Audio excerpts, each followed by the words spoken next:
काव्या ने अपनी जान का बलिदान देकर सूरज के प्यार को बचा लिया।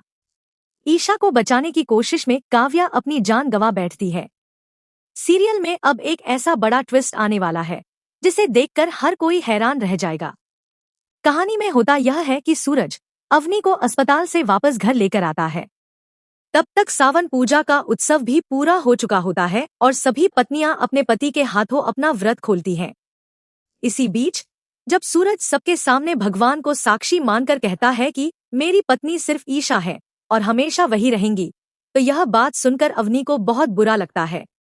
उसे एहसास हो जाता है कि सूरज ने उसे केवल अपनी जिम्मेदारी माना है, लेकिन दिल से वह कभी उसे अपनी पत्नी का स्थान नहीं दे सकता। वह सिर्फ अपना दिया हुआ वचन निभा रहा है और एक औरत की इज्जत बचा रहा है। लेकिन अवनी के मन में कुछ और ही चल रहा होता है।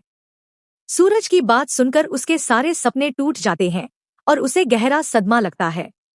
तभी वह मन ही मन ईशा को अपने रास्ते से हटाने की साजिश रच लेती है। अवनी देखती है कि ईशा ने अभी तक अपना व्रत नहीं खोला है क्योंकि सूरज अभी अभी घर लौटा है। वह सबके सामने कहती है, ईशा जी रुकिए, मैं आप दोनों के लिए अपने हाथों से खीर बनाकर लाती हूँ। ईशा उसकी बात मान लेती है।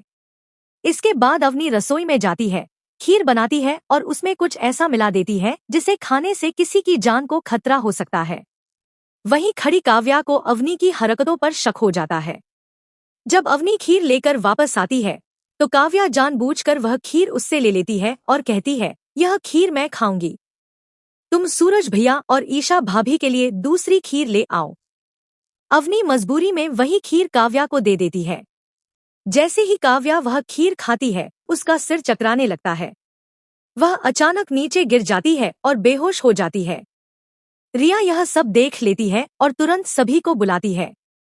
पूरे परिवार में हड़कंप मच जाता है। लेकिन तब तक काव्या हमेशा के लिए अपने पति आरव का साथ छोड़ चुकी होती है। यह देखकर सभी लोग सदमे में आ जाते हैं। तभी ईशा की नजर पास में रखे खीर के कटोरे पर पड़ती है और उसका शक सीधे अवनी पर चला जाता है। गुस्से में ईशा तुरंत रसोई की ओर अवनी के पास जाती है। अब आगे क्या होगा? क्या ईशा अवनी की साजिश का पर्दाफाश कर पाएगी या अवनी एक बार फिर अपने खतरनाक इरादों में कामयाब हो जाएगी? इसका जवाब आने वाले एपिसोड में मिलेगा। अगर आपको भी लगता है कि अवनी का सच अब सबके सामने आना चाहिए तो वीडियो को लाइक जरूर करें। ऐसे ही लेटेस्ट अपडेट, रिव्यू और प्रेडिक्शन स्टोरी सबसे पहले देखने के लिए हमारे चैनल को सब्सक्राइब करें और बेल आइकन दबाना बिल्कुल न भूलें। अब कमेंट करके जरूर बताइए, क्या काव्या के किरदार का सच में अंत हो गया है या कहानी में अभी एक और बड़ा ट्विस्ट बाकी है?